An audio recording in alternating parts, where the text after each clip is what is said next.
सभी को यहाँ थोड़ी देर के लिए आराम करने की इजाज़त दी गई थी, इससे पहले कि वो युद्ध क्षेत्र की सफाई और रून्स इकट्ठा करने की जिम्मेदारी लें। ये सुनते ही सब जमीन पर ढह पड़े, जोर जोर से हाँफते हुए। पहले मिले हीलिंग रून्स की वजह से टाइलर के सारे जख्म पूरी तरह ठीक हो चुके थे। मैंने उससे कहा कि एक बार जब उसकी स्टैमिना एक खास लेवल तक बढ़ जाएगी तो उसके जख्म और भी तेजी से ठीक होंगे, और मैंने उससे अपने हिस्से के रून्स लेने को कहा। खड़े होने के बाद उसने अपने सामने पड़े रून्स को कुछ निराशा के साथ देखा। उसे लग रहा था कि ये बहुत कम है। तभी उसकी नज़र पास में खड़े डैनी पर पड़ी। इससे उसके दिमाग में एक ख्याल आया कि अगर वो डैनी के हिस्से के रून्स भी ले लेता है तो वो और तेजी से मजबूत हो जाएगा। इस ख्याल के बाद वो डैनी की ओर बढ़ा और सवाल करने लगा कि डैनी इतना बेरहम क्यों है। डैनी के कुछ रिएक्ट करने से पहले ही टाइलर ने उसका गला चोक होल्ड में जकड़ लिया। कमजोर डैनी उसके सामने पूरी तरह बेबस था। टाइलर ने फिर कहा कि डैनी तो एक सिंगल मोलोटॉव कॉकटेल भी ठीक से नहीं फेंक पाया, जिसकी वजह से अभी अभी उसकी जान खतरे में पड़ गई थी। डैनी ये कहना चाहता था कि ऐसा इसलिए हुआ क्योंकि टाइलर ने चुपके से उन रून्स को हड़पने की कोशिश की थी, लेकिन टाइलर ने अपनी पकड़ और सख्त कर दी, जिससे वो बोल नहीं पाया। एलेना आगे आई और जल्दी जल्दी टाइलर से कहा कि वो डैनी को छोड़ दे, नहीं तो डैनी मर जाएगा। ये देखकर कि उसकी धमकी ने अपना काम कर दिखाया, टाइलर ने डैनी को एक तरफ फेंक दिया। जब वो डैनी के हिस्से के रून्स लेने के लिए बढ़ा, तभी अचानक एक थ्रोइंग नाइफ उसके सामने आकर जमीन में धंस गया। मैंने टाइलर से कहा कि ये रून्स उसके नहीं हैं। टाइलर ने जवाब दिया कि इन रून्स को इस कमजोर इंसान को देने का मतलब उन्हें कचरे में फेंकने जैसा है। सचमुच इस लड़के के होने या ना होने से कोई फर्क नहीं पड़ता। हमें अब भी उसकी प्रोटेक्शन के लिए अपनी अटेंशन डिवाइड करनी पड़ती है। और टाइलर ने प्रपोज किया कि हम दोनों सब कुछ बराबर बांट लें। मैंने बस शांति से कहा कि चूंकि हम पहले ही डिसाइड कर चुके हैं, अब हमें फेयरली बांटना होगा और ऐसी चीजों को नहीं छूना चाहिए जो हमारी नहीं है। टाइलर को अच्छे से पता था कि वो मुझसे मुकाबला नहीं कर सकता, इसलिए वो गुस्से में खड़ा हुआ और चला गया। मैंने फिर डैनी से कहा कि उसे अपनी चीजों की रक्षा करना सीखना होगा। इस पल में थोड़ा हिचकिचाते हुए एलेना मेरे पास आई और पूछने लगी कि क्या मुझे वो लोग परेशान करने वाले या बोझिल लगते हैं। उसने नोटिस किया था कि अगर मैं अकेला होता तो भी उस क्रीचर्स के ग्रुप को आसानी से हैंडल कर लेता। मैंने उसे तसल्ली दी कि मैं उन्हें उन चीज़ों के लिए जज नहीं करूंगा जिनमें वो स्किल्ड नहीं हैं। फिर उसने पूछा कि क्या मैं उनके साथ ट्रैवल करना जारी रखूंगा, क्योंकि उसे हमेशा लगता था कि मैं कभी भी चला जाऊंगा। मैंने बिना पलटे बस इतना कहा कि उनके साथ चल पाना उनका काम है। हालांकि तीनों ने अच्छा परफॉर्म किया है, तो चिंता करने की कोई ज़रूरत नहीं है। युद्ध क्षेत्र की सफाई करते वक्त मुझे पता चला कि इस बार ड्रॉप्ड हुए रून्स ज्यादातर स्टैमिना और स्ट्रेंथ के थे। शुरुआती स्टेज में स्टैमिना और स्ट्रेंथ दोनों जरूरी एट्रीब्यूट्स हैं, तो ये हार्वेस्ट काफी सेटिस्फैक्ट्री था। इस पल में मैंने अपना इन्फॉर्मेशन पैनल खोला और अपनी स्ट्रेंथ और स्टैमिना वैल्यूज चेक की, जो 50 के करीब पहुंच रही थीं। एक और रून अब्जॉर्ब करने के बाद जब टोटल 50 हो गया, तभी अचानक वही स्प्राइट फिर से प्रकट हो गया, जो मुझे बधाई देने लगा कि मेरी स्ट्रेंथ और स्टैमिना वैल्यूज का टोटल 50 से ज्यादा हो गया है। इससे मैंने पहला अचीवमेंट हासिल किया। स्प्राइट ने तुरंत मुझे पहचान लिया कि मैं वही शख्स हूं जिसने पिछली बार रून्स मांगने के लिए हाथ उठाया था। फिर वो मेरे कान में लगातार बड़बड़ाने लगा। उसने कहा कि वो हमेशा मेहनती लोगों की कद्र करते हैं और सबसे प्रोएक्टिव लोगों को छोटे छोटे रिवॉर्ड्स देते हैं। इस पल में एलेना कांपते हुए पास आई और पूछने लगी कि क्या ये अनफेयर नहीं है। आखिरकार सबकी फिजिकल एबिलिटीज शुरू से ही अलग अलग हैं, तो हर कोई एक ही स्टार्टिंग लाइन से शुरुआत नहीं कर रहा। स्प्राइट ने पहले उसे तसल्ली दी कि इतना डरने की जरूरत नहीं है, क्योंकि शुरुआती स्प्राइट्स प्लेयर्स पर अटैक नहीं करते और ना ही नाराज होकर उन्हें मारते हैं। लेकिन हमेशा कुछ अपवाद होते हैं, समझे ना। शायद वो अपवाद तुम हो सकती हो। एलिना का चेहरा डर से सफेद पड़ गया। ये देखकर स्प्राइट पेट पकड़कर जोर जोर से हंसने लगा और बोला कि वो तो बस मजाक कर रहा था। फिर उसने पूछा कि इतनी स्मार्ट लड़की ऐसी बातें क्यों कह रही है। तुम में भी तो दूसरों से बेहतर क्वालिटीज हैं, है ना? फिर भी तुमने उन बेहतर हिस्सों को मिटाया नहीं ताकि बाकियों जैसी बन जाओ। जिंदगी में फंडामेंटली कोई फेयरनेस नहीं है। ये कहकर वो मेरे पास उछलता हुआ वापस आया और बोला कि अब रिवॉर्ड बांटने का टाइम है। मुझे पहले से पता था कि जिसका एबिलिटी वैल्यू पहली बार 50 से ज्यादा होगा, उसे 3 मनचाहे रून्स चुनने का रिवॉर्ड मिलेगा। स्प्राइट ने पूछा कि मुझे कौन से रून्स चाहिए। उसने अपनी उंगलियों से चटकी ली और एक रिकवरी रून उसके हाथ में आ गया। उसने पूछा कि ये कैसा है और समझाया कि ये सिंगल यूज रून है, लेकिन इसके साथ अगर तुम्हारा पेट भी छेद हो जाए तो तुम जल्दी रिकवर कर सकते हो। इसे रिजरेक्शन स्किल माना जा सकता है। बाकी तीनों ये सुनकर शॉक्ड हो गए कि ये रून कितना पावरफुल है। तीनों ने एक साथ सोचा कि अगर वो कभी मॉर्टल डेंजर में पड़ गए तो मैं जरूर ये रिकवरी रून चुनूंगा ताकि उनकी जान बचा सकूं। लेकिन मुझे पता था कि अगर अंग कट गए तो ये रून बेकार है। इसलिए मैंने स्प्राइट से पूछा कि क्या कोई मैजिक रेजिस्ट करने वाले रून्स हैं। स्प्राइट को साफ तौर पर उम्मीद नहीं थी कि मैं ऐसा सवाल पूछूंगा, फिर भी उसने मैजिक सर्कल से कई रून्स निकाले और कहा, बिल्कुल है तो। इससे तीनों को काफी निराशा हुई। हालांकि रिकवरी रून वाकई में शानदार था। जब तक केन जैसे स्पेशल केस में हाई लेवल रिकवरी रून ना मिल जाए, ट्यूटोरियल जोन में मैजिक रेजिस्टेंस और फिजिकल रेजिस्टेंस रून्स बिल्कुल नहीं मिलते। स्टैमिना बढ़ाने से सिर्फ एक्टिविटी लेवल और रिकवरी स्पीड में मदद मिलती है, जबकि फिजिकल रेजिस्टेंस और मैजिक रेजिस्टेंस फंडामेंटल डिफेंस और रेजिस्टेंस देते हैं। जनरल फिजिकल अटैक्स को एजिलिटी और एक्सपीरियंस से अवॉइड किया जा सकता है, लेकिन मैजिकल अटैक्स को इतनी आसानी से नहीं बचाया जा सकता। रून्स यूज करने के बाद मैंने अपना पैनल खोला और मैजिक रेजिस्टेंस चेक की, जो 13 तक पहुंच गई थी। इस तरह कम से कम मैं मैजिकल अटैक से इंस्टेंट डेथ से बच सकता था। यह देखकर कि मेरा टास्क पूरा हो गया, स्प्राइट जाने की तैयारी करने लगा। जाने से पहले उसने मुझसे कहा कि उसे मुझसे बहुत उम्मीदें हैं। उसने मुझे फ्यूचर में मेहनत करने के लिए एनकरेज किया और आखिर में मुझे फ्लाइंग किस देकर क्यूटी पाई कहा। यह सीन देखकर पीछे खड़े तीनों लोग पूरी तरह स्टन हो गए। उन्हें उम्मीद नहीं थी कि यह डरावना स्प्राइट असल में फीमेल है। उनके एक्सप्रेशंस देखकर मैंने कहा, क्या घूर रहे हो, चलो लेट्स गो। आगे के टाइम में सबकी शुरुआती अजीबपन और डर खत्म हो गया था। पहले मिले रून्स बोनस की वजह से सब कुछ पहले से बहुत आसान लग रहा था। इस पल में टाइलर ने नोटिस किया कि मैं फिर से जमीन पर झुककर कुछ काम कर रहा हूं। उसे लगा कि मैं अभी भी पॉइजन बना रहा हूं, लेकिन जल्द ही उसने देखा कि मेरी स्पीड पहले जैसी ही है। कोई चेंज नहीं हुआ, हालांकि मैंने सबसे ज्यादा रून्स अब्जॉर्ब किए थे। तो वो मेरे पास आकर पूछने लगा कि इतने सारे रून्स अब्जॉर्ब करने के बाद भी मेरी स्पीड पहले जैसी ही क्यों है। मैंने अपनी स्लीव ऊपर की और अपनी कलाई दिखाकर उसे वजह बताई। उन्होंने मेरी कलाई पर बने रूनिक पैटर्न्स को क्यूरियोसिटीज के साथ देखा और पूछा कि ये क्या है। मैंने उन्हें समझाया कि रून्स को असल में सोचकर कलेक्ट किया जा सकता है। तुम कौन से रून्स कलेक्ट करना चाहते हो, ये इन पैटर्न्स के रूप में स्टोर हो जाते हैं और तुम्हारी कलाई पर अटैच हो जाते हैं। जब उन्होंने पूछा कि मुझे कैसे पता, तो मैंने हमेशा की तरह कहा कि मुझे ये सुपरनैचुरल एबिलिटी से पता है। एलेना भी इसे ट्राई करना चाहती थी। मैं खड़ा हो गया और बोला कि इसे सीखने से उन्हें कोई फायदा नहीं होगा। इस तरह स्ट्रेंथ तेजी से नहीं बढ़ेगी और हंटिंग स्पीड स्लो हो जाएगी, और अगर तुम मर गए तो सब बेकार हो जाएगा, क्योंकि इस तरह कलेक्ट किए गए रून्स इंटैक्ट ड्रॉप हो जाएंगे। जब मेरे वाइटल साइंस खो गए तब डैनी ने मुझसे कंफ्यूजन में पूछा कि मैं इन्हें इस तरह क्यों कलेक्ट कर रहा हूं। मैंने उन्हें बताया कि ये फ्यूचर में दूसरों के साथ एक्सचेंज के लिए हैं। मुझे क्लियरली पता था कि भले ही अभी ये पॉसिबल ना हो, लेकिन ट्यूटोरियल के बाद धीरे धीरे ट्रेडिंग शुरू हो जाएगी और रून्स को ट्रांजैक्शंस के लिए करेंसी की तरह इस्तेमाल किया जा सकेगा। आखिर में मैंने उन्हें एडवाइस दी कि वे जितने भी रून्स हासिल करें उन्हें खुद पर यूज करें, ना कि इकट्ठा करें। ये सुनकर टाइलर ने नाराजगी से पूछा कि क्या मैं उन्हें अंडर एस्टिमेट कर रहा हूं? अगर मैं ऐसा कर सकता हूं तो वे क्यों नहीं? उसे ऐसा कहते सुनकर मैंने एक लंबी सांस ली, सोचते हुए, क्या गाय है, बिल्कुल सेल्फ अवेयरनेस नहीं। ऐसा लग रहा था कि मुझे उन्हें कुछ हार्डशिप से गुजारना पड़ेगा ताकि उनकी आंखें खुलें, लेकिन उससे पहले मुझे अपने इक्विपमेंट को ऑर्गेनाइज और अपडेट करना था। इस ख्याल के साथ मैंने उन्हें बुलाया और कहा, ध्यान से सुनो, चाहे तुम मेरे साथ नीचे जाने का चॉइस करो या यहां रहकर हंट करो, मैं इंटरफेयर नहीं करूंगा, लेकिन इस मोमेंट में, इस जगह पर तुम सबको मेरी बात माननी होगी। अब अपने सारे वेपन्स मुझे दे दो। टाइलर ने पूछा, मुझे अपना वेपन तुम्हें क्यों देना चाहिए? तुम्हारे पास तो पहले से वेपन है। मैंने अपनी ब्लेड जमीन पर फेंक दी और कहा, ये तो पहले से डल हो चुकी है, इसीलिए मुझे कुछ बैकअप वेपन्स चाहिए। टाइलर ने फिर पूछा, अगर तुम सारी ब्लेड्स ले लोगे तो हम क्या यूज करेंगे? क्या तुम चाहते हो कि हम तुम्हारे पीछे छिपकर बस तुम्हें मॉन्स्टर्स मारते हुए देखें? डैनी ने यह सुनकर तुरंत कहा कि ये तो गुड आइडिया है और उसने अपना वेपन मुझे देने की बात कही, लेकिन टाइलर ने उसे सख्ती से रोक दिया। टाइलर का रेजोल्यूट एटीट्यूड देखकर मैंने पूछा, क्या तुम नेक्स्ट लेवल के कॉम्बैट में पार्टिसिपेट करना चाहते हो? टाइलर, जो खुद को काफी स्ट्रांग मानता था, बोला, तुम हमेशा हमें अंडर एस्टिमेट करते हो, ये मुझे अनॉय करता है, इसीलिए मैं डेफिनेटली जाना चाहता हूं। मैंने मन ही मन सोचा कि एक बार उन्हें पता चलेगा कि नीचे क्या है, शायद वे ऐसा ना सोचें, लेकिन अगर वे गए तो मुझे डेफिनेटली अपनी अटेंशन डिवाइड करके उनकी प्रोटेक्शन करनी पड़ेगी। आखिर में मैंने उन्हें दो चॉइसेस दिए, या तो मैं नहीं जाऊंगा और उन्हें अकेले जाने दूंगा, या वे पार्टिसिपेट नहीं करेंगे और बस पीछे से मुझे फाइट करते देखेंगे। डैनी ने तुरंत कहा कि वो पार्टिसिपेट नहीं करना चाहता और उसमें दूसरा ऑप्शन चुना। एलेना ने भी जल्दी से दूसरा ऑप्शन चुन लिया।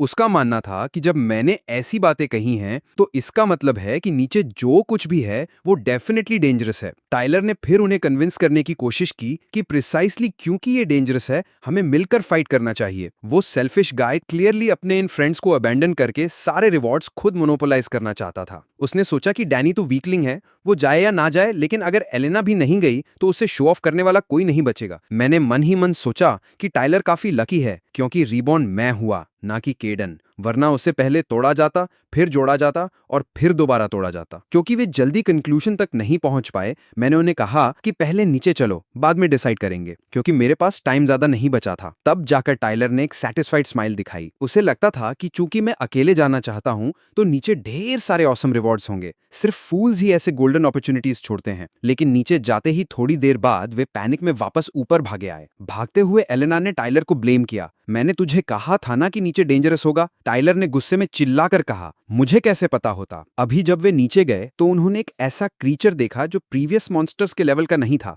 एक सांप जैसा बीस्ट जो 30 मीटर से ज्यादा लंबा था। ऊपर भागने के बाद टाइलर ने फिर नीचे की ओर देखा, सोचते हुए मैं क्रेजी ही होऊंगा जो अकेले ऐसे मॉन्स्टर का सामना करूंगा। उसी समय जैसे ही मैं उस सांप को घूर रहा था, वो भी मुझे अपनी ठंडी आंखों से एग्जामिन कर रहा था। फिर उसने अपना सिर उठाया। उसका गला एक बड़े लंप के साथ फूल गया। इस पॉस्चर को देखकर मैं पहले एक स्टोन पिलर के पीछे डॉज किया, फिर मैंने अपने कान टाइटली कवर किए। अगले सेकंड में उसने अपना विशाल मुंह खोला और एक पावरफुल रेड शॉकवेव उगल दी। ये शॉकवेव पहले वहां टकराई जहां मैं खड़ा था, फिर वो आगे बढ़ी और उस स्टोन पिलर तक पहुंची जहां मैं छुपा था। मैंने एंटिसिपेट किया था कि वो इस तरह का अटैक करेगा। लकीली मैंने पहले ही मैजिक रेजिस्टेंस चूज कर लिया था, वरना इसका आफ्टर शॉक भी अनबेरेबल होता। मुझे क्लियरली पता था कि ये सांप न सिर्फ पावरफुल मैजिकल शॉकवेव्स फायर कर सकता है, बल्कि इसके स्केल्स इतने हार्ड हैं कि ऑर्डिनरी स्वॉर्ड से इनका जरा सा भी डैमेज नहीं हो सकता। लेकिन मुझे ये भी एग्जैक्टली पता था कि इसकी वीकनेस कहाँ है। इस थॉट के साथ मैं स्टोन पिलर के पीछे से चार्ज किया। पहले मैंने क्विक मूवमेंट के साथ इसके टेल अटैक को डॉज किया, फिर मैंने लीप लगाकर इसके ऊपर पहुंच गया। इसके बाद मैंने अपने डैगर को इसके स्केल्स के रिवर्स डायरेक्शन में फोर्सफुली घूम दिया, जो इसकी स्किन को पेनिट्रेट कर गया। स्केल्स के बीच का गैप एक्सट्रीमली वल्नरेबल था। सांप ने दर्द में आसमान की ओर चीख मारी। मैंने डैगर रिट्रीव करने की जहमत नहीं उठाई और इमीडिएटली हाई स्पीड में रिट्रीट कर लिया, सेफ डिस्टेंस बनाए रखते हुए। लेकिन इंजर्ड सांप मुझे इतनी आसानी से नहीं छोड़ने वाला था। रिकवर होने के बाद उसने अपना मुंह खोला और मुझ पर लंच किया, लेकिन मैं फिर भी साइड में डॉज करने में सक्सेसफुल रहा। फिर उसने अपना सिर दोबारा उठाया, मुझे इंटेंसली घूरते हुए। इसके मुंह से एक बार फिर से वो रेड शॉकवेव मैजिक निकला। हालांकि ये स्ट्राइक मुझे हिट नहीं कर पाया, लेकिन चूंकि मैंने अपने कान कवर किए हुए थे, मेरी सराउंडिंग एनवायरनमेंट के प्रति सेंसिटिविटी ड्रास्टिकली कम हो गई। जब तक मुझे इसके टेल का स्वीप नोटिस हुआ, तब तक बहुत देर हो चुकी थी। मैं सिर्फ वो हिट सॉलिडली ले सका। सांप ने सोचा कि इस स्ट्राइक से मेरी हड्डियां स्कैटर हो जाएंगी, लेकिन जब स्मोक क्लियर हुआ तो उसने देखा कि मेरे सर पर बस कुछ स्किन स्क्रैप हुई थी। इससे वो इनवॉलंटरीली कांप उठा। चूंकि इस अटैक ने क्लियरली उसका एक्सपेक्टेड इफेक्ट अचीव नहीं किया, मैंने वहां देखा जहां मैंने पहले डैगर इंसर्ट किया था, जो अभी भी बाहर की ओर ब्लीड कर रहा था। मैं जानता था कि मेरा पॉइजन इफेक्ट ले रहा है। हालांकि इस सांप का फिजिकल डिफेंस हाई था, लेकिन इसका पॉइजन रेजिस्टेंस ऑलमोस्ट जीरो था। लेकिन इसके इनॉर्मस साइज की वजह से एक डैगर का टॉक्सिन कहीं से सफिशिएंट नहीं था। फॉर्चुनेटली मेरे पास अभी उनके पास से 5 या 6 ब्लेड्स थीं। इस मोमेंट में मेरे फिंगरटिप्स लाइफ और डेथ के रेजर एज पर सस्पेंडेड थे। मेरे आइस ब्लू प्यूपिल्स एक ऐसी कोल्ड लाइट से कट कर रहे थे जो किसी भी ब्लेड से शार्प थी। विशाल सांप दुनिया के कोलैप्स होने की तरह रियर अप हुआ। इसकी क्रिम्सन वर्टिकल प्यूपिल्स आखिरी रे ऑफ लाइट को क्रश कर रही थीं। इसके वेनमस फैंग्स ठंडी चमक बिखेर रहे थे, प्यूट्रिड विंड में रैप्ड, जो एयर को टीयर कर रही थीं, जबकि इसकी रेड फोक्ड टंग बर्निंग रोप की तरह थी जो स्पेस के हर सांस को स्ट्रैंगल कर रही थी। इस इंस्टेंट में ऐसा लग रहा था कि पूरी दुनिया इसके थ्रोट में ट्रेमलिंग प्रे बन गई है। मेरी स्पाइन एक फुली नॉक्ड एरो की तरह टॉट थी। मेरे डाइविंग ट्रेजेक्ट्री का हर इंच एक गैम्बल था।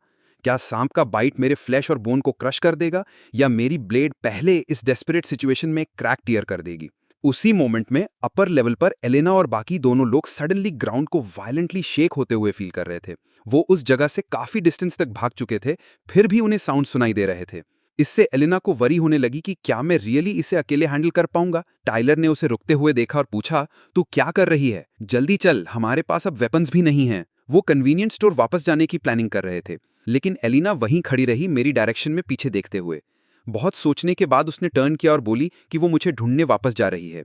टाइलर, जो ये देख रहा था कि ना सिर्फ मैं उसे यूजुअली इग्नोर और अंडर एस्टिमेट करता हूं, बल्कि अब एलिना भी उसे इग्नोर करने लगी है, उसके दिल में गुस्सा भड़क उठा। नो चॉइस, दोनों को एलिना के पीछे वापस जाना पड़ा। जब वे नीचे आए और मेरे मूवमेंट सुने, तो एलिना ने जल्दी से मेरे करंट सिचुएशन के बारे में पूछा। एलेना ने अपने सामने लेकिन का जब सीन क्लियरली देखा तो वो शॉक्ड हो गई, स्पीचलेस रह गई। इस मोमेंट में मैं उस सांप के मैसिव जॉज में एक आर्म से टाइटली ग्रिप्ड था। मैंने कामली एक डैगर निकाला और उसे क्रिएचर के लोअर जॉ में स्टैप कर दिया। दर्द में वो रोड और उसने अपना मुंह खोल दिया, जिससे मैं फ्री हो गया, इंक्लूडिंग प्रीवियस वाला डैगर। अब मैंने इसके बॉडी में 3 डैगर्स इंसर्ट कर दिए थे। हर एक डेडली पॉइजन से कोटेड था। जैसे ही टॉक्सिसिटी इफेक्ट लेने लगी, वो पूरे शरीर में ट्रेम्बलिंग करने लगा। ऐसा लग रहा था जैसे वो खुद को सपोर्ट नहीं कर पा रहा। चूंकि मैंने पहले कंसिडरेबल स्टैमिना रून्स अब्जॉर्ब किए थे, मेरे वुंड्स धीरे धीरे हील हो रहे थे।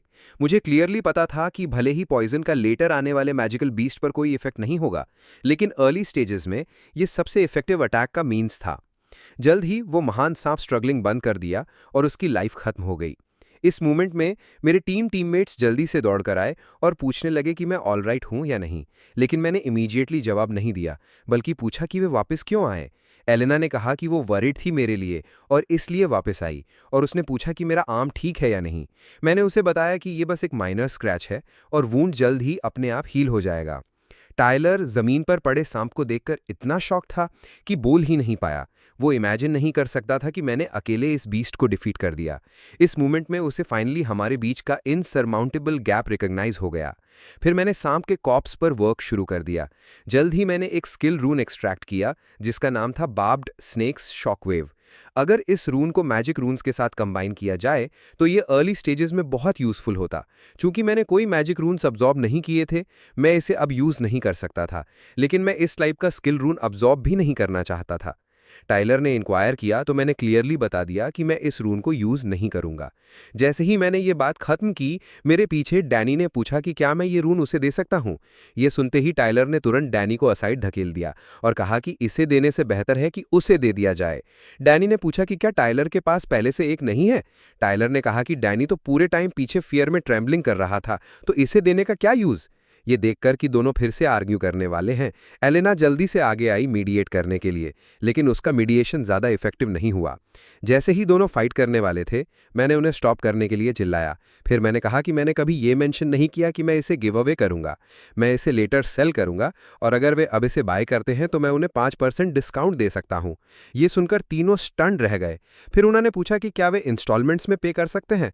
मैंने कहा कि किसी को गारंटी देना होगा तो उन्हें एक दूसरे के लिए गारंटी करना चाहिए। थोड़ी देर डिस्कस करने के बाद उन्होंने फाइनली डिसाइड किया कि एलेना को ये रून लेना चाहिए। ये रिजल्ट मेरी एक्सपेक्टेशंस से मैच करता था, क्योंकि उन दोनों मर्दों को एक दूसरे पर ट्रस्ट नहीं था, जिससे सिर्फ एलेना बची। एडिशनली मैंने पहले नोटिस किया था कि उसने मैजिक रून्स अब्जॉर्ब किए थे। तीनों ने रून्स को एलेना को हैंडओवर करने के बाद वो मेरे पास आई और बोली कि उन्होंने मिलकर 3 एजिलिटी और परसेप्शन रून्स प्लस 7 स्टैमिना और स्ट्रेंथ रून्स इकट्ठा किए हैं।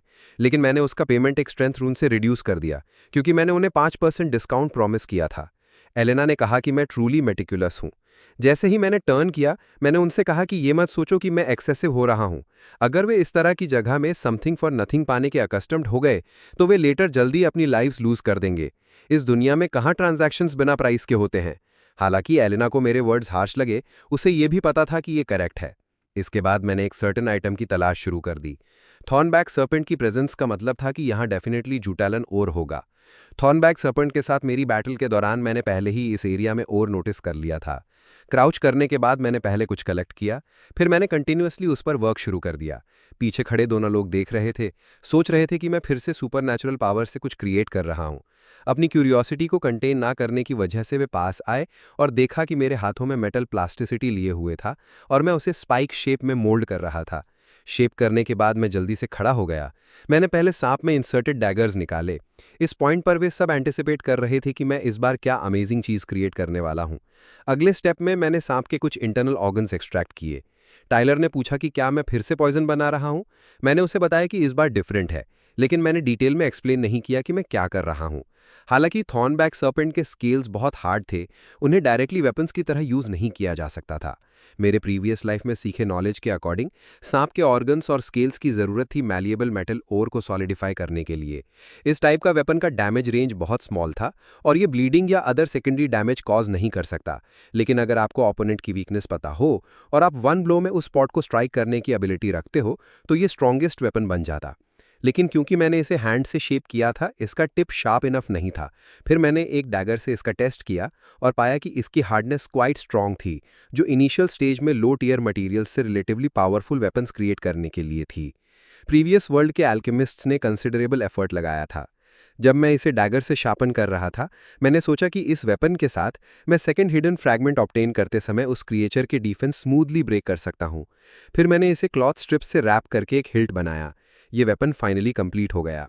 इस मोमेंट में टाइलर फिर से पास आया और पूछा कि क्या मैं ये वेपन सेल करूंगा। वो मुझे अपने पास के सारे रून्स दे सकता है। मेरे केयरफुली क्राफ्ट किए वेपन को देखकर उसने गेस किया कि ये बहुत पावरफुल होगा, कम से कम उसके हाथ में मौजूद वेपन से कई गुना स्ट्रॉन्गर। मैंने उसे बताया कि भले ही मैं इसे सेल करना वेरी मच लाइक करूं, लेकिन सोल्यूशन यूज अप हो चुका था और मैं दूसरा नहीं बना सकता। मेरे रिफ्यूज़ करने के बाद टाइलर ने साइलेंटली मुझे सेल्फिश के लिए कर्स किया, लेकिन सोचकर कि आगे शायद बेटर चीज़ें होंगी, उसने अभी के लिए एंड्योर करने का डिसाइड किया। मोरोवर ये जगह क्लियरली फाइनल डेस्टिनेशन जैसी लग रही थी, क्योंकि सबवे में ना सिर्फ इलेक्ट्रिसिटी थी बल्कि ये बहुत क्लीन भी था। एडिशनली चूंकि मैं जो कॉन्स्टेंटली विजिलेंट रहता था, अब समवट रिलैक्स हो गया था। उसने गेस किया कि यहाँ कोई डेंजर्स नहीं है, सिर्फ रिवॉर्ड्स हैं। जब मैं सबवे में एंटर किया और वे फॉलो करना चाहते थे, मैंने सडनली उन्हें स्टॉप किया और पूछा कि वे अप क्यों आ रहे हैं। मैंने कहा कि यहाँ सिर्फ एक पर्सन अप आ सकता है, तो उन्हें डाउन जाना चाहिए। उन्हें अभी भी मोशनलेस खड़े देखकर मैंने फिर से वही बात रिपीट की। तीनों ने कन्फ्यूजन के साथ मेरे बिसाइड की स्पेशियस सीट्स को देखा। यहाँ इतनी रूमी जगह है, तुम्हें मिस्टेक हो रही होगी। सिर्फ एक पर्सन ही अब क्यों आ सकता है, और सिर्फ इसलिए कि तुम कह रहे हो डाउन जाओ तो हमें डाउन जाना होगा। हमने अब तक टुगेदर फाइट किया है, तुम सडनली यूनिलैटरली एक्ट क्यों कर रहे हो। उन्होंने ये भी कहा कि उन्होंने अलॉन्ग द वे कंसिडरेबली मेरी हेल्प की है। ये सुनकर मुझे लाफेबल लगा। हालांकि इन लोगों ने मेरे पीछे फॉलो करके अपॉर्चुनिटी सीज करके वाइस चॉइस किया था, वे भी एक प्रिंसिपल नहीं समझे थे। ऐसा लग रहा था कि मुझे उन्हें ये प्रिंसिपल पर्सनली सिखाना होगा। तो मैं खड़ा हुआ, मैंने अपना वेपन लिया और कहा, ऑफकोर्स कोई रूल्स नहीं है जो तुम्हें अप आने से रोकते हो।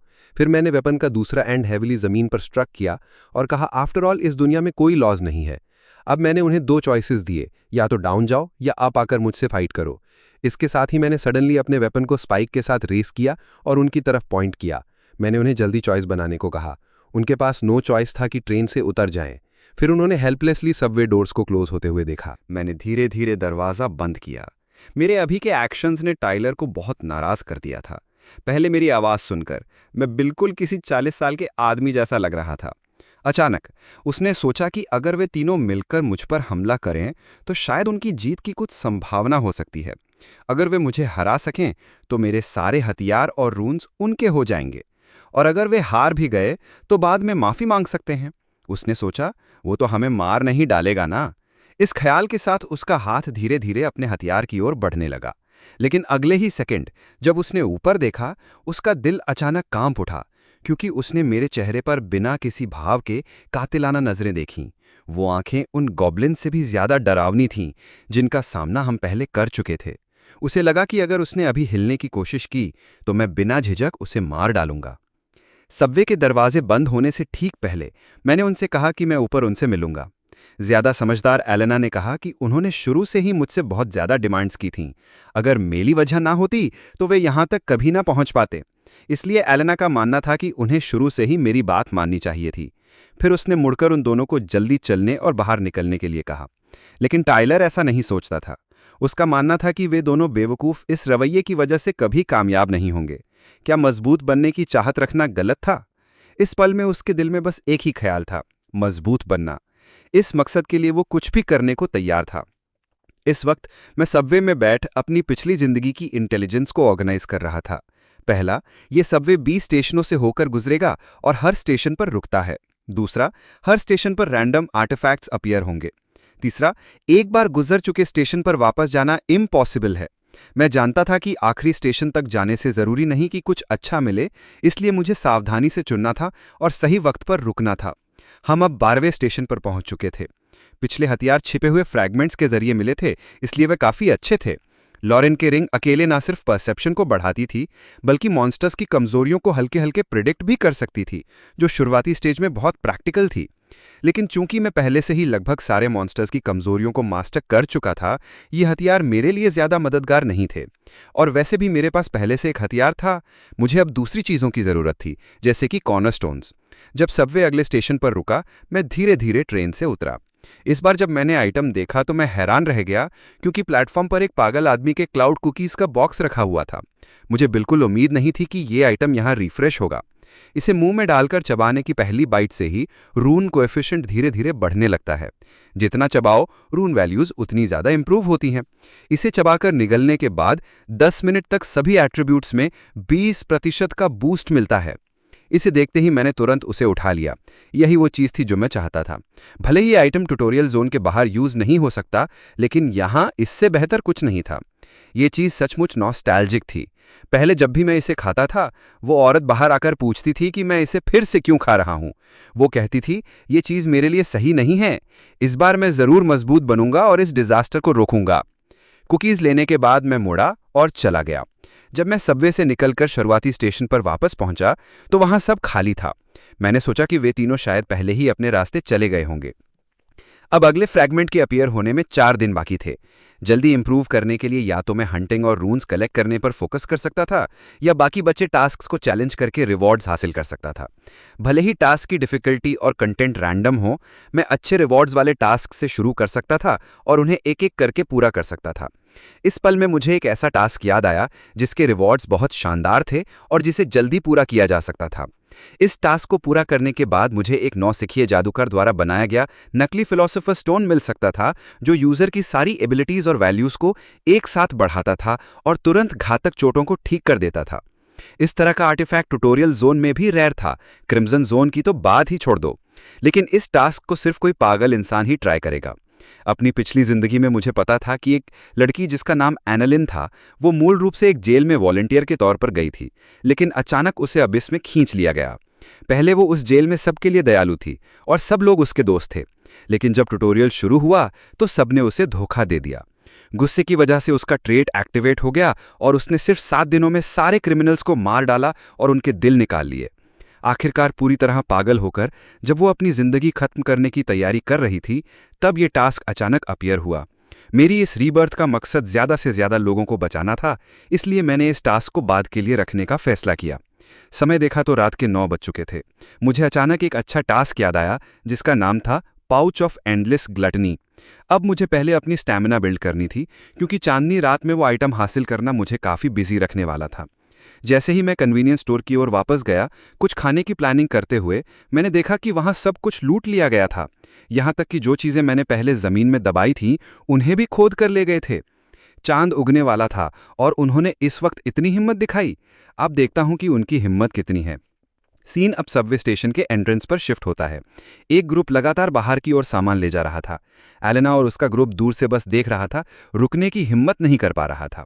और तो और उनका सामान भी इस ग्रुप ने लूट लिया था। इस वक्त डैनी ने एनालाइज किया कि भले ही उनकी साइड मजबूत थी, लेकिन दूसरी तरफ कई गुना ज्यादा लोग थे। भले ही उनके एबिलिटी वैल्यूज उनसे कम हों, 2 मुट्ठियां 4 हाथों से नहीं जीत सकती। ये बात पीछे खड़ी सारा को हैरान कर गई, क्योंकि उसने डैनी को पहले कभी इतने सारे शब्द बोलते नहीं सुना था। एलेना को समझ नहीं आ रहा था कि इस ग्रुप को कन्वीनियंस स्टोर का पता कैसे चला। जब उन्होंने सब कुछ ले जाकर जाने की तैयारी की तो उनके लीडर ने अचानक पलटकर हमारी ओर देखा और मुस्कुराते हुए हाथ हिलाया।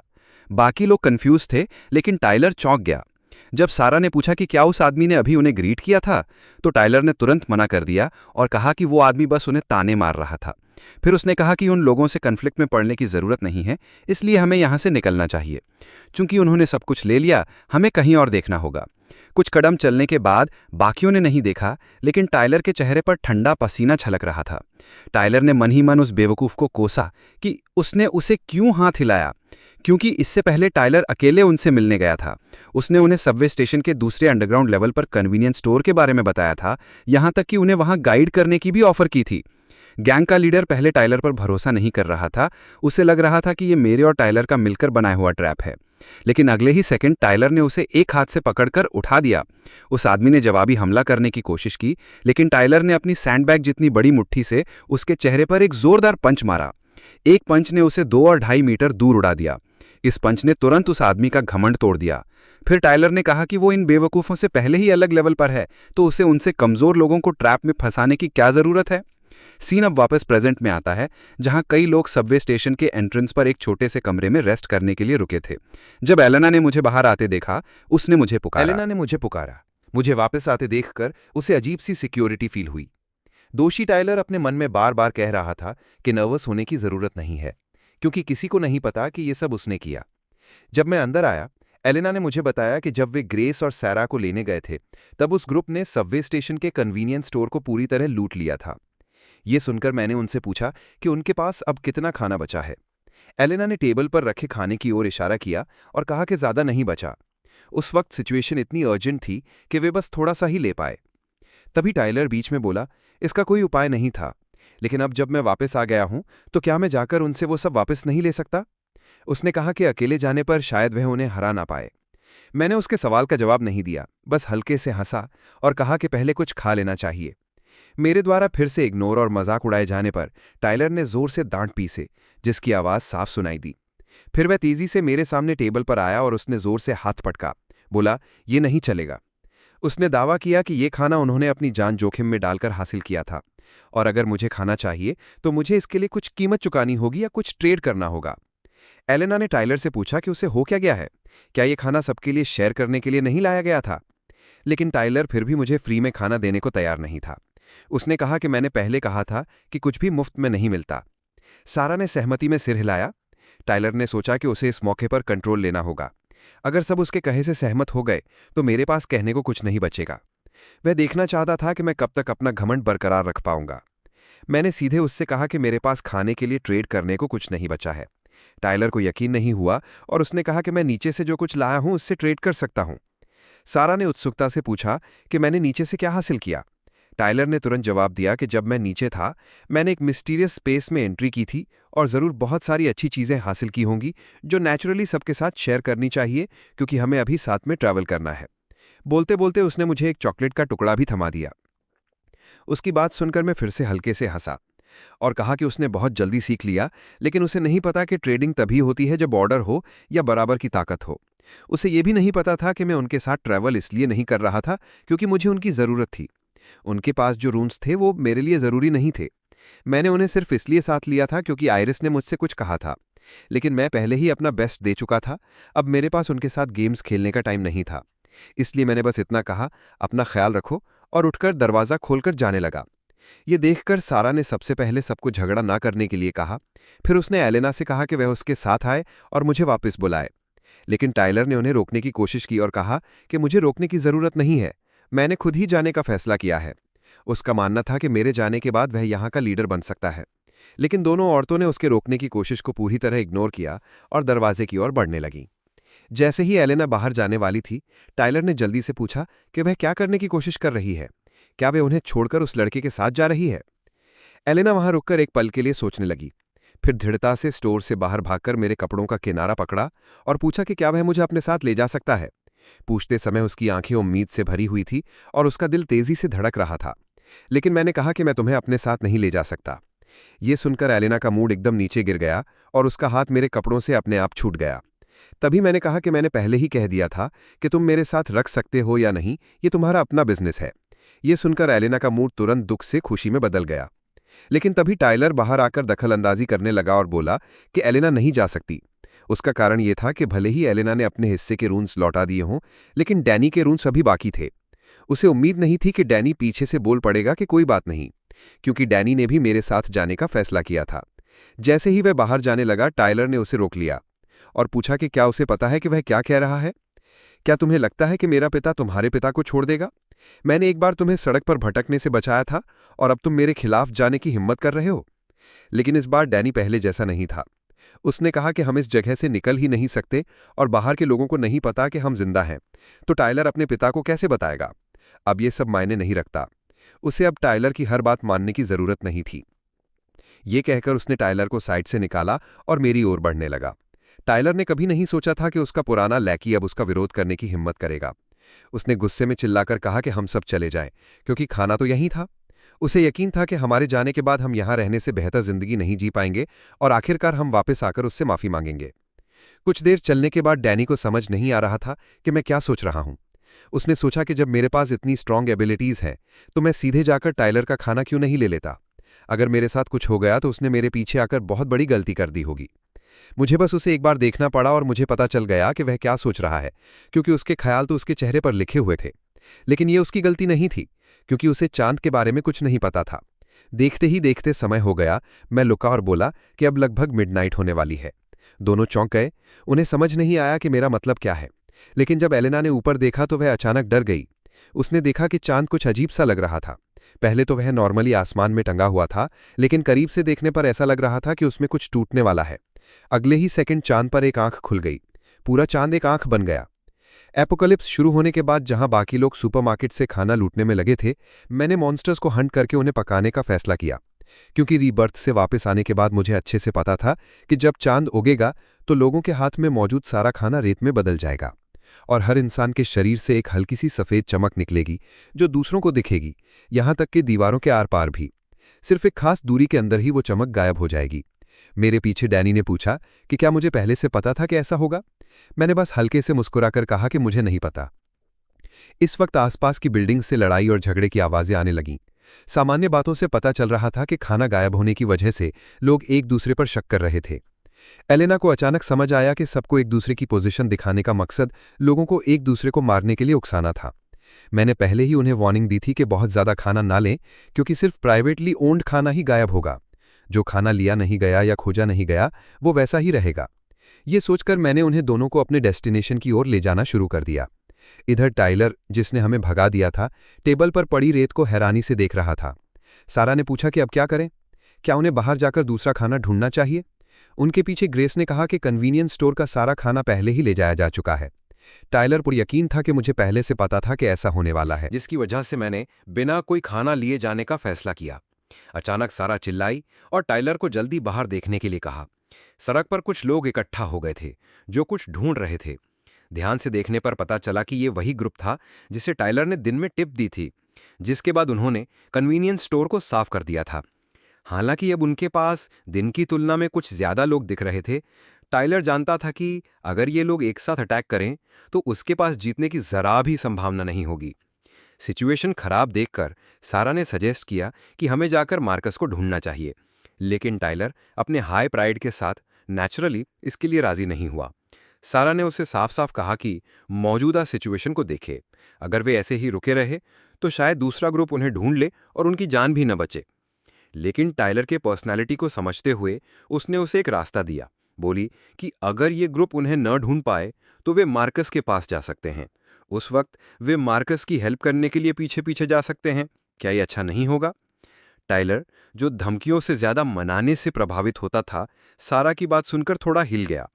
उसने सोचा कि इस मौके का फायदा उठाकर अगर वो मार्कस को अपने ऊपर फेवर करने के लिए मजबूर कर दे तो ये बुरा आइडिया नहीं होगा। जैसे ही वो बैकडोर से भागने वाला था, तभी बाहर कदम रखते ही उसके पैर अचानक हरे रंग के लिक्विड के ढेर से चिपक गए। वो ठोकर खाकर जमीन पर गिर पड़ा। जब उसने उस चीज को हटाने की कोशिश की तो वो इम्पॉसिबल था। उसने सारा और ग्रेस को पुकारा कि उसे उठाकर जल्दी भागें, लेकिन तभी सड़क पर अचानक कोई सामने आया और बोला कि जमीन पर पड़े इस लड़के को साथ ले जाना। क्या ये सचमुच ठीक है? क्या वे ऐसे दूर तक भाग पाएंगे? बोलने वाला वही था जो दिन में उस ग्रुप का बॉस था। दोनों औरतें, जो पहले से ही हिचक रही थी, उसकी बात सुनकर सोचने लगीं कि इसमें दम है। उन्होंने तुरंत टाइलर को छोड़ने का फैसला किया और भाग गईं। गैंग लीडर नीचे झुका और टाइलर से कहा कि चिल्लाना बंद करे। उसने बताया कि उसके पैरों पर जो चीज थी उसे 5 रिंग एडहेसिव कहते हैं। जब वे कुछ खास चीजें कर रहे थे तब उनका ग्रुप भी आलस्य में नहीं था। उनके पास ज्यादा लोग थे और उन्होंने अच्छे ड्रॉप्स हासिल किए थे। फिर उसने टाइलर से पूछा कि बाकी 3 लोग कहाँ गए, क्योंकि यहां तो सिर्फ 3 ही थे। टाइलर का अनिच्छुक चेहरा देखकर उसने अचानक अपना दायां पैर उठाया और सख्त डामर की जमीन पर जोर से मारा, जिससे एक गड्ढा बन गया। इसने घमंडी टाइलर को पूरी तरह डरा दिया। उसे लगता था कि सिर्फ वही मॉन्स्टर्स को हंट करके रून्स कलेक्ट कर रहा था, लेकिन उसने कभी नहीं सोचा था कि ये शख्स उससे भी ज्यादा मजबूत लग रहा था। टाइलर ने तुरंत अपनी पुरानी घमंडी एटीट्यूड छोड़ दी और जल्दी से कहा कि वो सब कुछ बता सकता है और हमें ढूंढने के लिए रास्ता भी दिखा सकता है।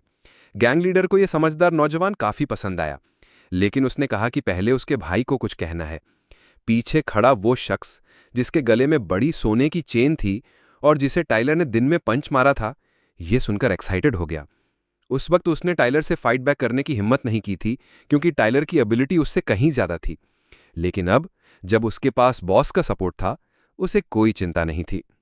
इस पल में भी टाइलर हमें ही दोष दे रहा था। सोच रहा था कि अगर हम उसे यहां नहीं छोड़ते तो उसकी ये दयनीय हालत ना होती।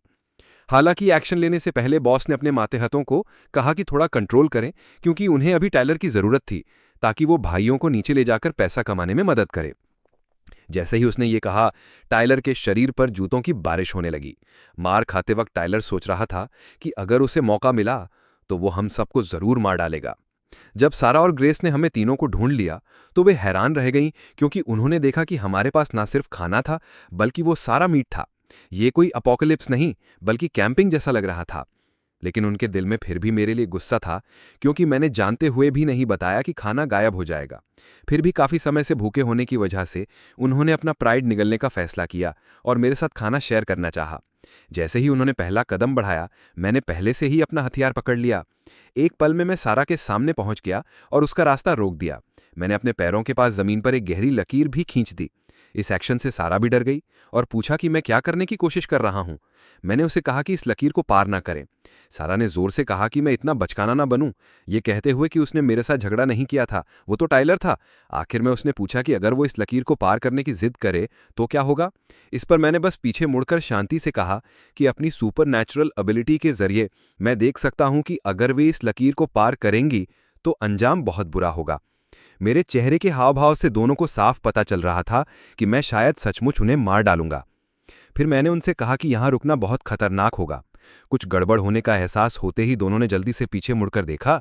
उन्होंने देखा कि पिछला ग्रुप पहले ही हमें पकड़ चुका था।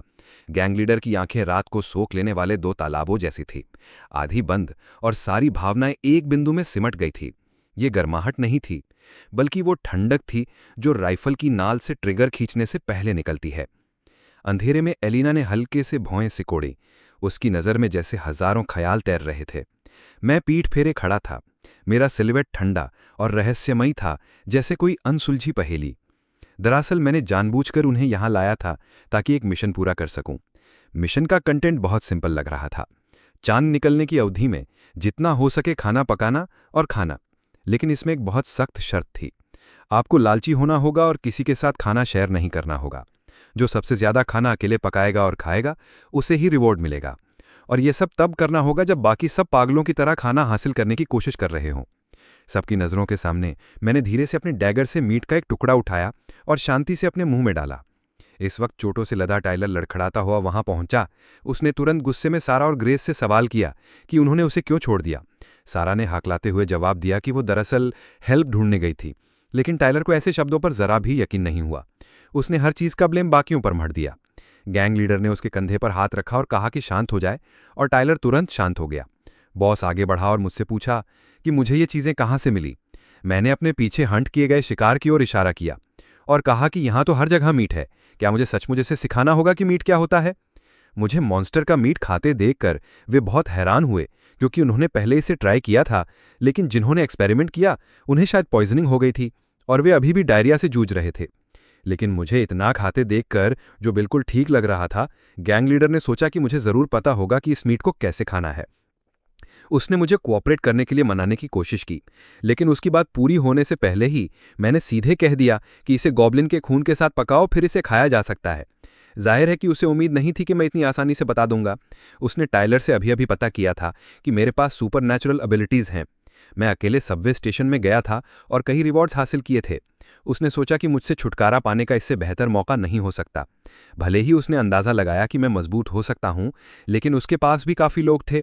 उसे यकीन नहीं था कि कोई 20 साल का नौजवान उन सबको हरा सकता है। भले ही कोई मॉन्स्टर्स को स्किलफुली हैंडल कर ले, इसका मतलब ये नहीं कि वो लोगों से फाइट कर सकता है। ये सब सोचने के बाद उसने टाइलर को बुलाया। टाइलर को मैंने ऑर्डर दिया कि पहले जाकर उस मीट को टेस्ट करो। टाइलर को ऑर्डर लेना बिल्कुल पसंद नहीं था, लेकिन उस मोमेंट में उसके पास कोई चॉइस नहीं थी। जब मैंने देखा कि टाइलर सचमुच इस तरफ चलने की तैयारी कर रहा है, मैं धीरे धीरे खड़ा हो गया। लेकिन टाइलर फिर भी आगे बढ़ता रहा। उसे लगता था कि अगर मेरे पास थोड़ा भी दिमाग है तो इतने सारे लोगों के सामने मैं कोई एक्शन नहीं लूंगा, क्योंकि उसे भी लगता था कि मैं इतने लोगों का मुकाबला नहीं कर सकता। इस मोमेंट में एलेना ने जोर से चिल्लाया, उसे मनाने की कोशिश की कि वो उस लाइन को क्रॉस न करे, लेकिन टाइलर ने उसकी बात को पूरी तरह इग्नोर कर दिया और आगे बढ़ता रहा। जिस पल उसने उस लाइन को क्रॉस किया, मैंने पहले अपने दिल में आयरिस से साइलेंटली माफी मांगी, फिर तेजी से अपनी तलवार उस पैर पर मारी जो उसने सीमा के पार रखा था। स्पीड इतनी तेज थी कि उसे दर्द का एहसास भी नहीं हुआ और वो पहले ही जमीन पर गिर चुका था। वो कांप रहा था, वापस उठने की कोशिश कर रहा था, लेकिन उसे अपने पैर का वजूद ही महसूस नहीं हो रहा था। जब उसे पता चला कि उसका पैर अब उसके शरीर से जुड़ा नहीं है, तभी तेज दर्द उसके पूरे शरीर में फैलने लगा। ये सीन उसके पीछे खड़ी भीड़ को भी डरा गया, जिससे वो अनजाने में कई कदम पीछे हट गए। यहां तक कि सैरा और ग्रेस भी मेरे इस एक्शन से दंग रह गईं। एलेना ने अपनी आंखें बंद करने का फैसला किया। टाइलर गुस्से में चिल्लाया, पूछा कि क्या ये सिर्फ एक टुकड़ा मीट की बात थी? अगर मैं देना नहीं चाहता था तो ना देता, लेकिन क्या इतना दूर जाने की जरूरत थी? साथ ही उसने उन्हें भड़काते हुए कहा कि जो शख्स अपने दोस्तों के साथ सिर्फ खाना शेयर ना करने के लिए ऐसा बर्ताव करे, अगर वो और ताकतवर हो गया तो क्या वो उन्हें बख्शेगा? वो उन सबको रून्स के लिए मार डालेगा। उन्हें मुझे अभी खत्म कर देना चाहिए जब उनके पास मौका है। अगर ये मौका चूक गया तो बाद में वो मुझे नहीं मार पाएंगे, तुम सब इडियट्स। ये सुनकर गैंग का लीडर ने अपने पास खड़े लड़के को अटैक के लिए तैयार होने को कहा। मेरे पिछले मूव को देखकर वो कुछ कहना चाहता था, लेकिन ये सोचकर कि अगर अभी मुझसे नहीं लड़े तो भविष्य में जब मैं और ताकतवर हो जाऊंगा तब भी उन्हें मौत का सामना करना पड़ेगा। इसके अलावा वो सब हथियारों से लैस थे और उनकी बॉडी चांदनी में चमक रही थी। भागना चाहते भी थे तो भाग नहीं सकते थे। फिर भी जब उनकी आंखें मेरी आंखों से मिली, वो अनजाने में कांप उठे। उन्हें सोचने पर मजबूर कर दिया कि मैंने पहले क्या क्या किया होगा। उन्हें देखकर मुझे अतीत याद आ गया, जब आयरिस और केडन ने साथ में काम शुरू किया था, लेकिन अक्सर असहमति की वजह से झगड़ते थे। आयरिस का कहना था कि हमें बेवजह दुश्मन नहीं बनाना चाहिए। कैटलिन का फलसफा था कि एक बार दुश्मन सामने आए तो उन्हें पूरी तरह खत्म कर देना चाहिए, वरना एक दिन वो दुश्मन परेशानी खड़ी करेंगे। इस आखिरी पॉइंट पर आयरिस और मैं दोनों सहमत थे। फिर मैंने धीरे धीरे अपनी बांह उठाई और मैंने अपनी बांह पर मौजूद सारे रून्स उन्हें दिखाए। पहले जो भीड़ डर रही थी, वो रून्स देखकर पूरी तरह लालच में अंधी हो गई। अब उनके दिमाग में सिर्फ एक ही ख्याल था, मुझे मारो और मेरे रिसोर्सेज बांट लो। उनके चार्ज करने का इंतजार करने के बजाय मैंने खुद इनिशिएटिव लिया और हमारे बीच की दूरी को कम कर दिया। जैसे ही गोल्ड चेन ने चिल्लाकर कहा कि मेरी स्पीड कुछ ठीक नहीं लग रही, मेरी लंबी तलवार पहले ही उसके कंधे पर जा चुकी थी। फिर मैं तेजी से दूसरे शख्स के पास फ्लैश किया। एक तलवार के वार ने उसे बेहोश कर दिया।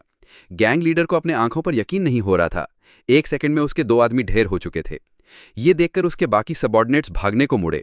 गैंग लीडर ने मोराल स्टेबलाइज करने की कोशिश की और सबको चिल्लाकर कहा कि भागो मत, लेकिन पैनिक में डूबे सबऑर्डिनेट्स उसकी बात नहीं सुन सके और जल्द ही सिर्फ वही अकेला रह गया। गैंग लीडर अभी भी टफ था। उसने शांति से अपनी डैगर निकाली और मुझसे फाइट करने की तैयारी की। उसने मुझे धमकी भी दी, कहा कि लोगों को मारने के बाद क्या उसे लगता है कि वो चैन से जी पाएगा? ये मॉन्स्टर्स को मारने से अलग है।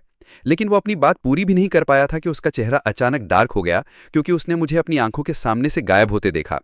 जब उसने मुझे फिर से देखा, मैं पहले ही उसके पास था। एक पल में मैंने उसके शरीर पर 10 से ज्यादा बार वार किया। आखिरकार वो जमीन पर गिर गया, एक और शब्द नहीं बोल सका। मैंने अपनी उंगली पर लगे खून की बूंद को देखा। मेरे बिखरे बाल मेरे माथे को ढक रहे थे, मेरी नीली आंखें जैसे जमी हुई बिजली।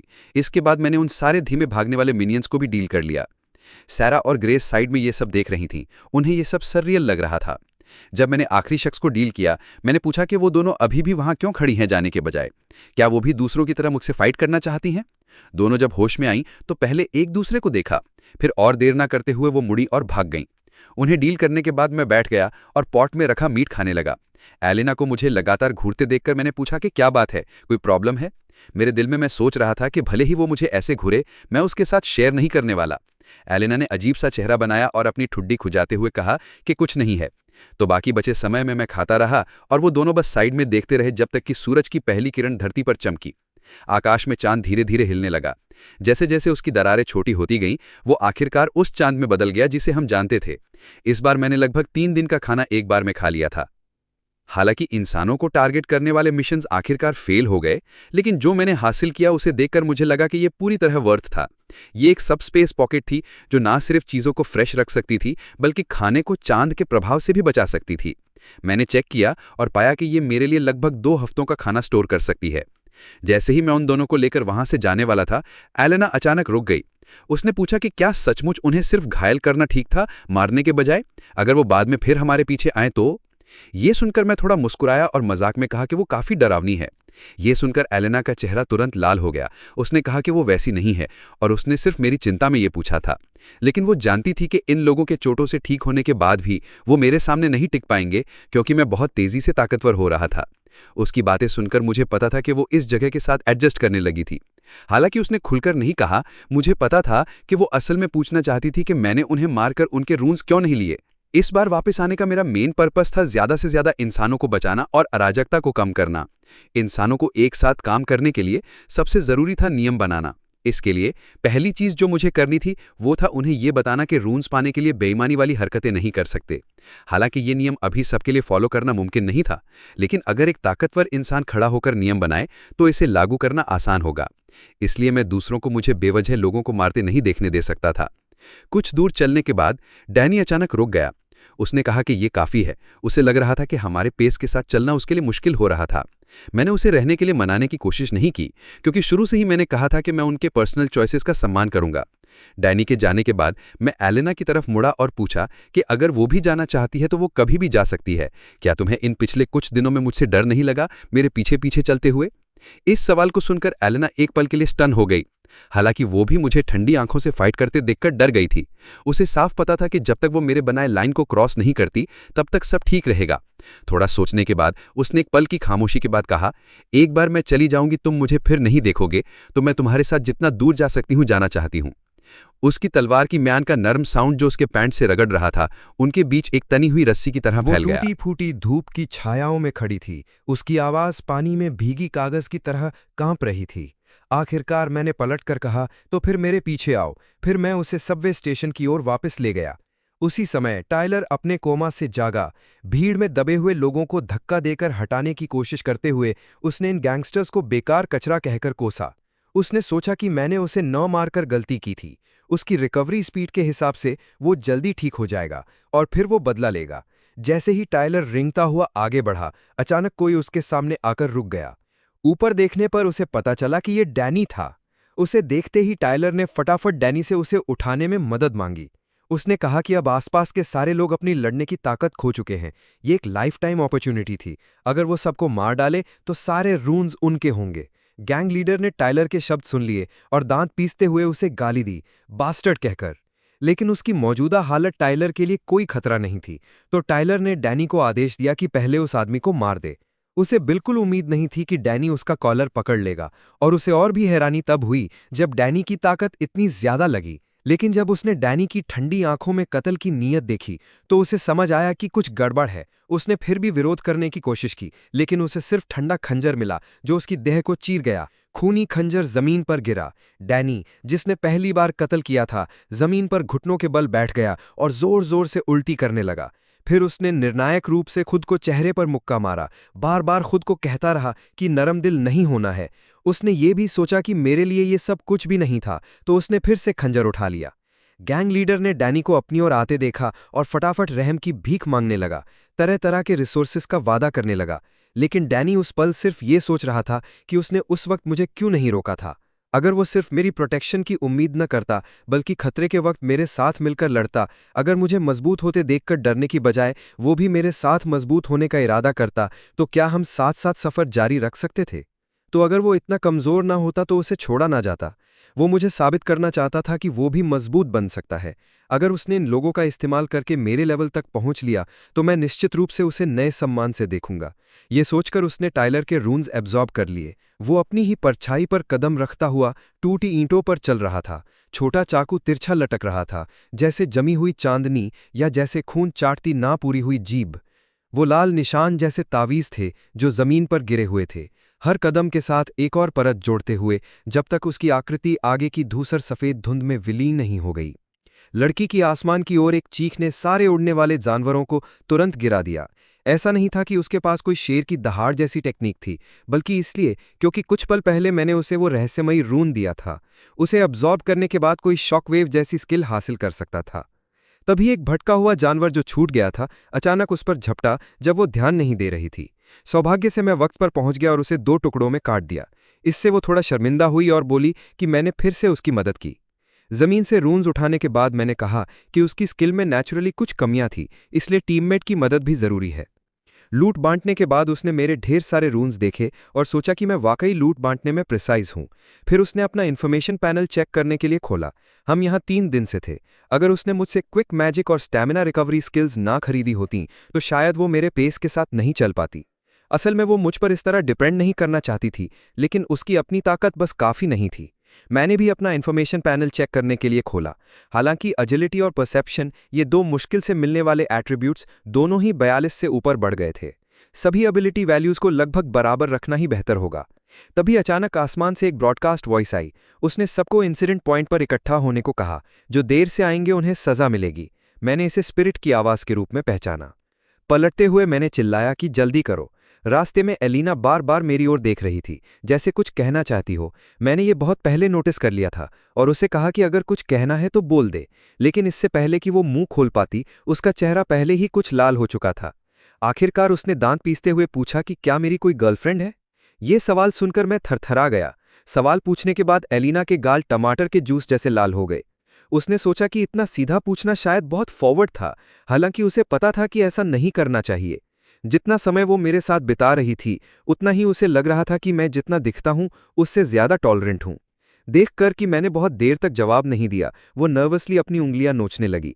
मैंने सोचा कि शुरू में वो मुझसे बात करने में इतना डरती थी कि एक छोटा सा सवाल पूछने में भी आधा दिन कांपती रहती थी, लेकिन अब वो किसी भी तरह का सवाल पूछने की हिम्मत कर रही थी। अगर ये केन होता तो उसे इस तरह के सवाल पूछना डेफिनेटली पसंद आता। गर्लफ्रेंड की बात है, हालांकि मैं उस वक्त उससे नहीं मिला था, लेकिन मैं उसे फिर से खो नहीं सकता था। तो आखिरकार मैंने बस इतना कहा कि मुझे याद नहीं, और उसने मेरे शब्दों का मतलब पूछना जारी नहीं किया। जल्द ही हम स्टार्टिंग एरिया पहुंच गए, जहां पहले से ही काफी लोग आ चुके थे। हालांकि यही ग्रुप था जो शुरू में आया था, लेकिन अब का माहौल पहले से बिल्कुल अलग था। जब देखा कि ज्यादातर लोग आ चुके हैं तो स्पिरिट आखिरकार प्रकट हुआ। इस डीमन लाइक एग्जिस्टेंस को देखते ही सबके नर्व्स टेंस हो गए। फिर स्पिरिट ने कहा कि उसके पास 2 गुड न्यूज़ हैं। पहली ये कि सबको बस 72 घंटे यहां रुकना है और वो यहां से जा सकते हैं। लेकिन इस खबर की घोषणा के बाद भीड़ खामोश रही। तो उसने पूछा कि कोई चेयर्स और तालियां क्यों नहीं हैं? क्या ये बहुत खुशी की खबर नहीं थी? क्या वो हमेशा से यहां से जाना नहीं चाहते थे? लेकिन ये सुनकर भी भीड़ खामोश रही। स्पिरिट की मुस्कान अचानक रुक गई और उसने पूछा कि क्या वाकई कोई रिएक्शन नहीं है? सबने फटाफट तालियां बजाईं और चेयर्स किए, हालांकि उनकी मुस्कान बहुत स्टिफ थी। फिर उसने कहा कि वो चाहता है कि सब इस इवेंट के स्टार से मिले। उसने अपनी उंगलियां चटकाईं और अगले सेकंड जमीन जोर से हिलने लगी। अगले पल लोगों की नज़र में एक विशाल स्ट्रक्चर उभरा। स्पिरिट ने इसे मैजिक ऑल्टर के रूप में इंट्रोड्यूस किया। इसके अंदर एक बहुत क्यूट पेट सबका इंतजार कर रहा था। इस पेट को कार्निवोरस बीस्ट कहा जाता था और सबके साथ खेलने के लिए उसे पूरे 1 दिन तक भूखा रखा गया था। तो अब वो बाहर निकलने के लिए बेताब था।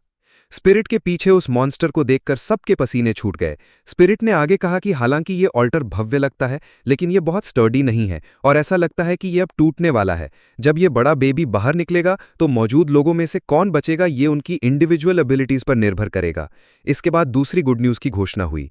इस बीस्ट को सुलाने का तरीका, अगर वो वाकई इसे सुला सकें तो सब सेफ रहेंगे। उसने सबको गैस करने को कहा कि वो तरीका क्या है, ये कहते हुए कि जो सही गैस करेगा उसे उसका ब्लेसिंग मिलेगा। सबको खामोश देखकर स्पिरिट ने कंप्लेंट किया कि वो वाकई बहुत बोरिंग है, तो उसने तरीका बता ही दिया, इसे हर दिन 5 लोगों को खाना खिलाओ। तो अगले 3 दिनों में उन्हें